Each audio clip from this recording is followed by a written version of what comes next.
We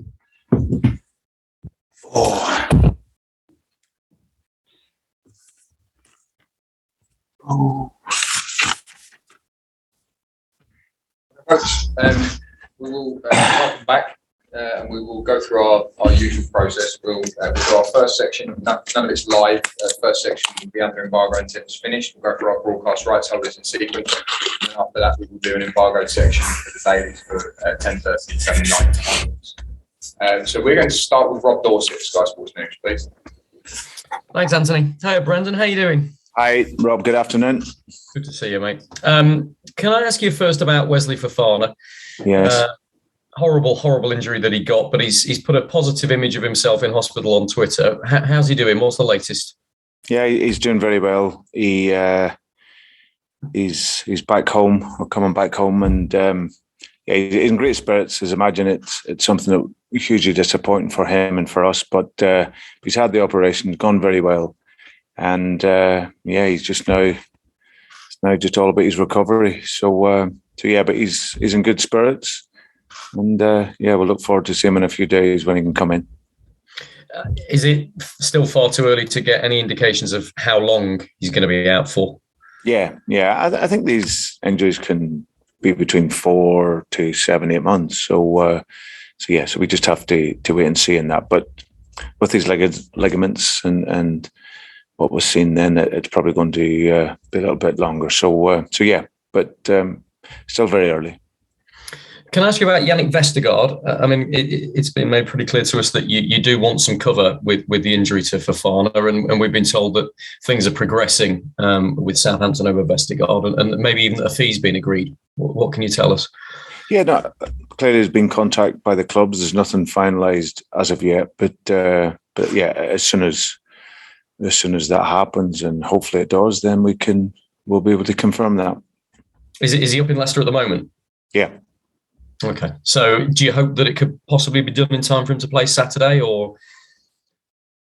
Yeah, but we'll have to wait and see. As I said, the clubs have been in contact. We've got permission for him to be here. And then everything hopefully can be organised, and then we'll see if he's available for the weekend. Good man. In terms of other transfers, I mean, it's been a really successful window for you already. If you get Vestergaard, that's a centre-back. You've got a full-back in Bertrand. You've got a midfielder in Samara. You've got a striker in Daka. Will that be you done, or is there still more positions you want to try and strengthen? Yeah, ideally we would. I think it's a huge testament to the club and our planning. Has gone back into last year so that we could get the players in as early as we could. So that has really, really helped us for this summer.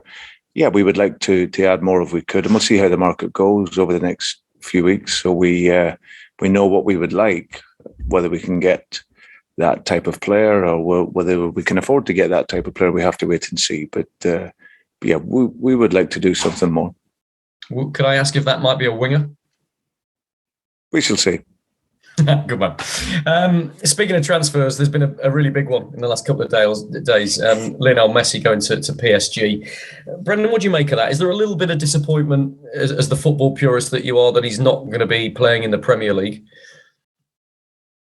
Well, firstly, it was a really emotional press conference, and I absolutely adore Lionel Messi from watching him, and my team's facing him. He's what an incredible footballer. So I think you've seen the genuine sadness of him when he left Barcelona, a club that he's been at for over 20 odd years.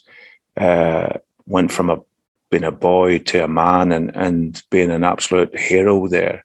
So there was a real sadness watching someone who looked like he didn't want to leave, and but he's obviously gone in a new direction. And yeah, of course, we always wanted to have the best players in the Premier League, but yeah, he's gone to a fantastic club in PSG, and it's a half decent front line they have there now with him and Neymar and Mbappe. So yeah, he'll go and find a different experience now in a great city, and yeah, I'm sure he'll do very well there. I can only imagine what it must be like for a manager to have those three at the front. But speaking of life as a manager, I mean, you'll have seen what your old club did last night in the Super Cup. A big decision from Thomas Tuchel to sub his goalkeeper specifically for the penalties. We've seen it happen before, but I think he did speak to Kepa and to Mendy before and talked about this being the plan. How difficult is it from a manager's perspective to make a call like that?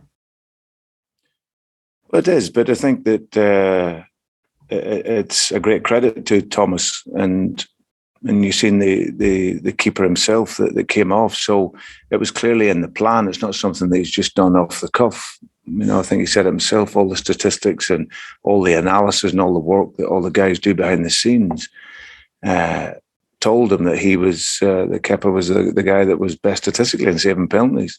And I think what he's done is he's preempted that. So when the actual situation comes, and you do that as a manager and a coach, the situations that you prepare for and plan for, so that if it arrives in that moment, then everything is calm and stable. And so I think it was great management by him. It was great work by his analysts, at the club to be able to give him that information. And then obviously Kepa himself then has to produce, and he did that, and they won. So and it was great for Chelsea all round. I want to ask you about the Community Shield. A tremendous performance and a tremendous result against the champions. Let's put it as it is. What does that performance and that result do for you and the players on just before the kickoff of the Premier League? I think it put us in a great place physically and mentally. Of course, when you're going through pre-season, you're trying to build up that fitness, and we arrive into the weekend's game in a really, really good place. I think between now and the international break, we'll be looking to increase that level of fitness whilst trying to win games. Don't think any team is going to be at their very, very highest level physically, but certainly for us, we knew we were always going to be tested against an outstanding team that moved the ball so well and really test your organisation. And I thought we were able to play very well in the game, and obviously, like what we always try to do, win games, be strong, and we end up getting the penalty at the end. So it leaves us in a really good position. Players had the nice feeling again at Wembley, which was good. And yeah, it sets us up perfect for the weekend.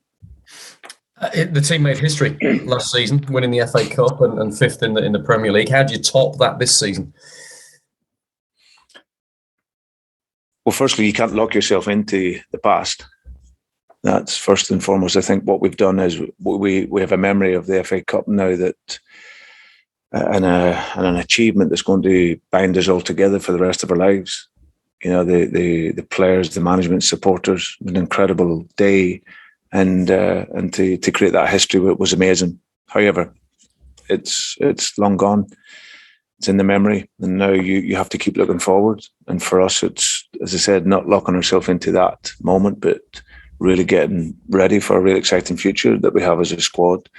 And we know we can improve, and where you can improve, that's what your idea is every single day, is to get better. So yeah, I'm really looking forward to the season. I see the maturity in the players growing. I see their game understanding. I see their confidence, and we're ready for another long but really exciting season.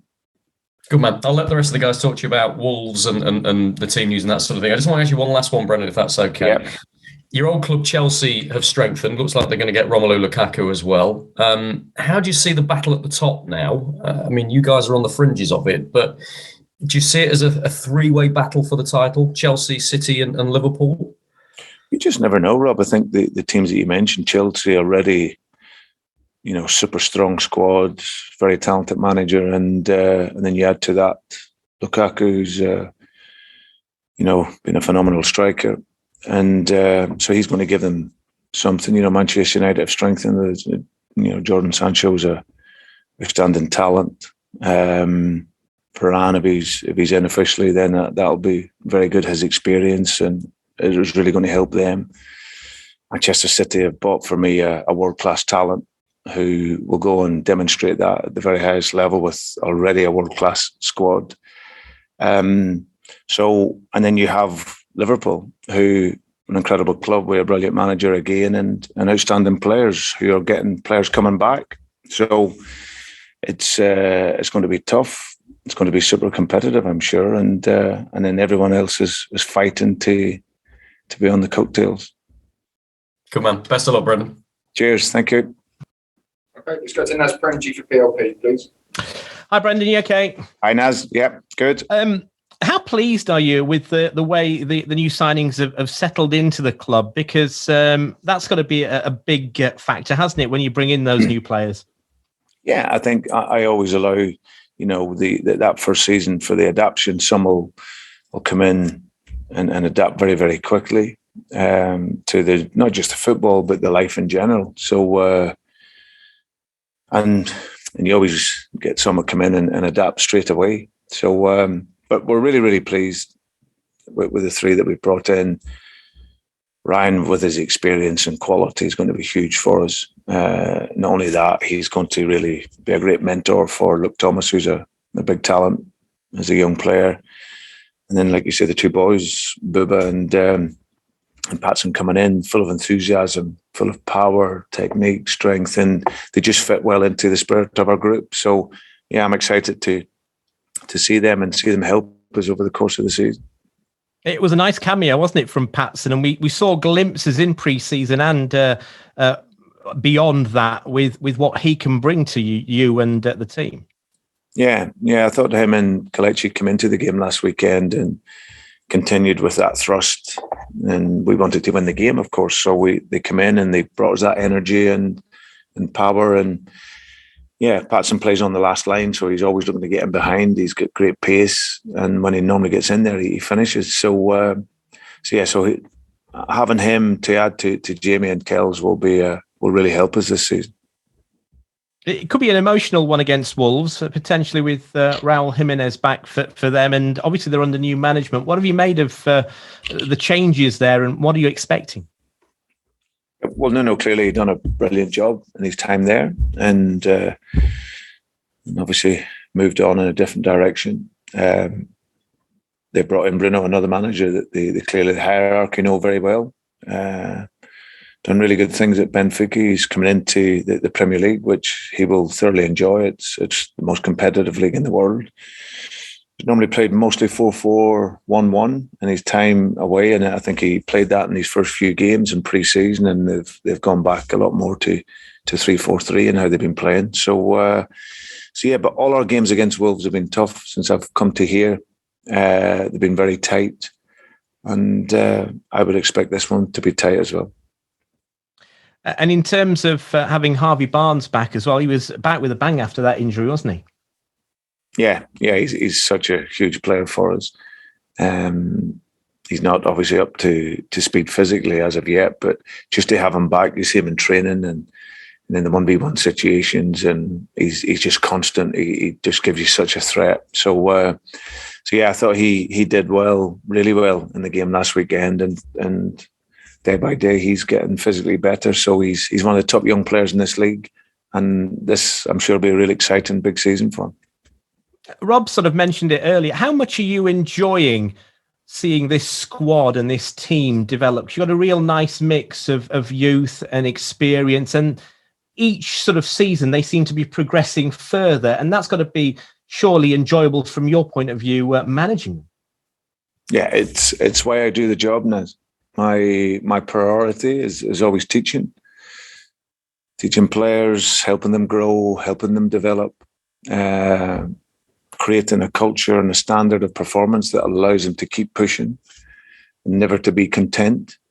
And that's what we've tried to do each year. So each year we've improved on our points, and we've tried to improve on our goals. And this year we'll look to continue with that. So, and it's the beauty of this job. It's the biggest satisfaction. Yes, the wins and everything else and the trophies, but the ultimate satisfaction for me is seeing development and growth on and off the field. And that's the joy of this group. You see it every single day.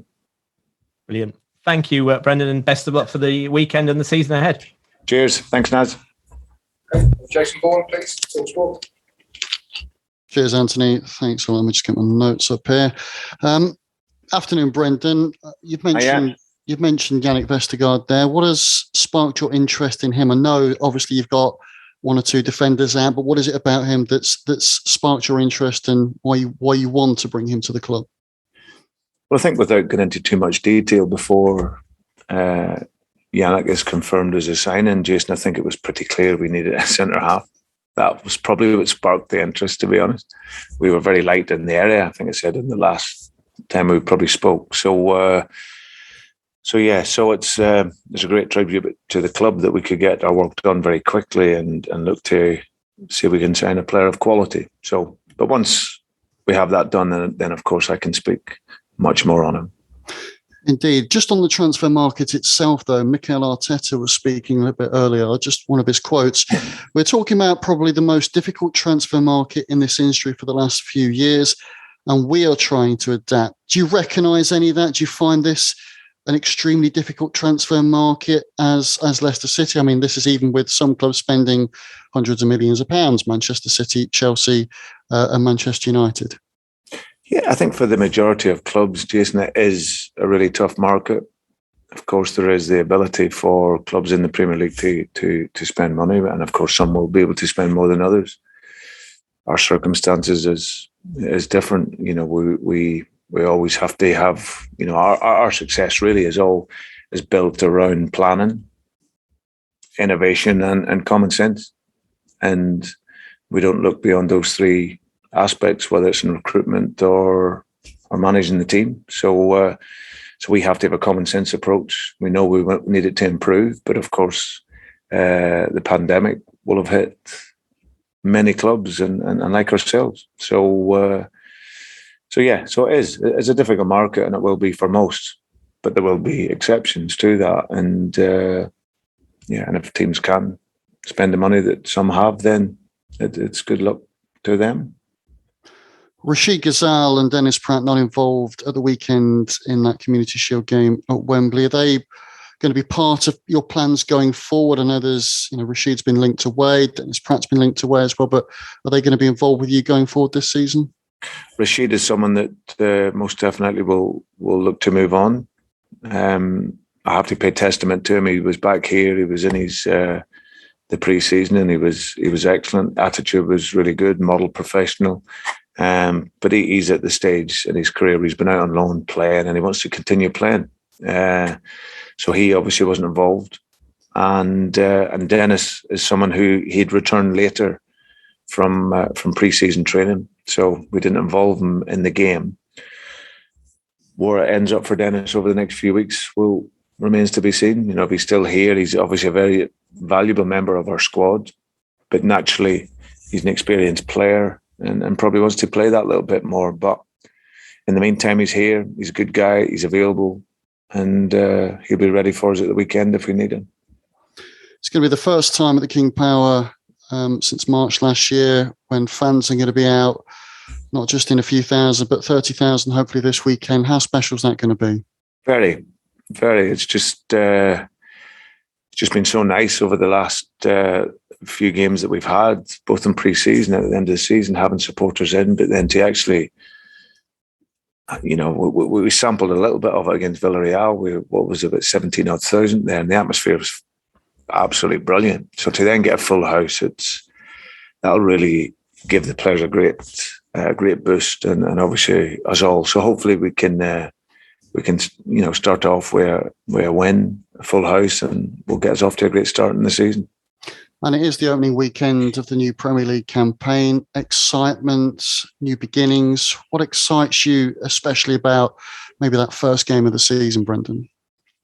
Yeah, it's the first step in what is a long season. You know, we had it last year where we had a lot of games, but that's what you want. If you're playing lots of games and you're going deep in competitions, then you're having success. So yeah, I'm excited by it. Again, excited, as I've said, about the players, seeing them develop, seeing them grow, seeing them mature, and seeing how we can grow and develop from having the winning mentality that we've created. So yeah, that's the exciting part. And the final one from me, Brendan. 11 years ago today, the owners took over this football club from Milan Mandaric. Obviously, a hugely successful period of promotion, league title, FA Cup win, and that Community Shield last weekend. How do you see the next 11 years panning out? Obviously, there's going to be details released today of the stadium expansion as well. Yeah, I think it's an incredible tribute to Convici and his legacy that you see some clubs that go through what this club has gone through, especially after his death, and the decline that can maybe set in. But it really shows you the strength of leadership here at the club, and also the collaboration with the local councils and everyone. here in Leicester City to continue with this amazing journey. As you say, this first decade of their ownership it's been incredible success. But what I love about the ownership is the ambition to keep improvement. Each year they want to be better. They want to make facilities better. They want to improve. And that's, as someone who is always striving for constant improvement, to have that alignment with the ownership is amazing. So for me, it only bodes well. Exciting plans, like you say, to come out on the development of the stadium, which will not only give us more supporters, but it's going to bring in extra revenue, extra jobs to the city. So it's a real exciting period in the history of Leicester City, and hopefully the next decade we can continue with that success. Cheers, Brendan. Many thanks. Good luck on Saturday. Thanks, Jason. Thank you. Okay, Ian Stringer, please. BBC Radio Leicester. Hi, Brendan. Hi, Ian. Hi. I just wondered whether I can pick up on another couple of injuries, please. Johnny Evans, plantar fascia, is that any closer to having a resolution? And is Timothy Castagna available for the weekend? Yeah, we're just going to make a final decision on Timothy tomorrow. He's trained well this week. He's obviously been doing a lot of physical preparation work without joining in with the squad. And then this week he's joined in. He's got his mask now that he feels comfortable in, and he's virtually done everything that that he would want and we would want to see to participate in the game. So we'll have a chat tomorrow after training, just again see how he feels, and then we'll take it from there. Johnny, he was out on the pitch today. The plan for him was always after the international break. But he's out, he's doing sort of multi-directional work, and then obviously we're just assessing the pain of that. So the timeline for him was after the international break, but Timothy hopefully will be much sooner than that. I don't think we've had confirmed who your captain or indeed vice-captain are as yet, Brendan. There's been lots going on. I'm assuming that Kasper Schmeichel's your captain, but who's your vice-captain? Yeah, well, we confirmed that yesterday with the squad. So, as you say, Kasper has been the vice captain here behind Wes for a number of years, and now he'll step forward into the role as the club captain. So he's been a wonderful ambassador for the club on and off the pitch. He's a top class goalkeeper, and he will then step into that role. And for me, he's absolutely perfect for it. He's very inspirational on the field. He's very ambitious, but he's also selfless, and he'll lead the guys very well. And in supporting him as the vice captain will be Johnny Evans. Johnny's someone again who's had a wonderful career, been here a few seasons now. He knows the club. He understands what it's all about. He offers great support to our younger players, different type of character as well to Kasper. But he's virtually won everything in the game, and he's still very hungry to keep winning and improving. So both those guys will be great help to me as the manager, and also to their teammates. And they're excited by the responsibility as well. Brendan, we've got a couple more questions. We've got a technical problem, so my colleague Owen's going to ask them. I've got to get out of the studio. Long story. Owen's going to carry on, but I wish you the best for the season. Thanks, Ian. Good Cheers, luck. Brendan. Thank you. Cheers. You better run. You better run. Indeed. Cheers. Owen, it's all yours.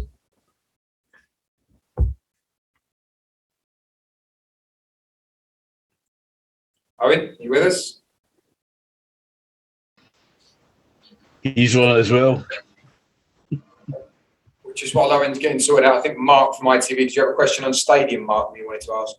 Yeah, I do. Yeah, Brendan, just following up on your answer for the stadium. I know that you've seen the plans and you attended a night last night with some fans. I just wanted to get your perspective, really. I know you've touched on it before, but what exactly do you make of the plans? They look impressive, and a wide range of facilities as well for not just the club, but the local community, it seems.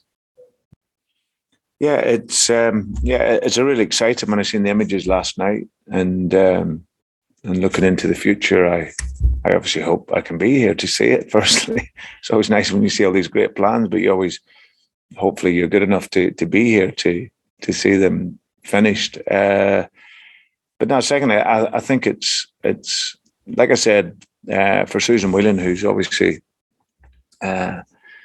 really driven to protect the legacy of Kunvichai. This was obviously something that was very important to him and his family, and she's really driving this through, and that collaboration with the local council and the people of the city. It's a really exciting period. So yeah, it's, as I said earlier, when you lose someone of the leadership of Kunvichai and everything he brought to the club, it could very easily decline and a club drop off. But the strength of character of all the people involved to keep pushing through and to ensure that his dream is alive, and the support of the club to the city is also there as well. So I think it's a really exciting time and period to be involved in the club. Thanks, Brendan, and good luck with this weekend. Cheers. Thank you. Great. Thank you, Mark. We will draw the broadcast section to a close there.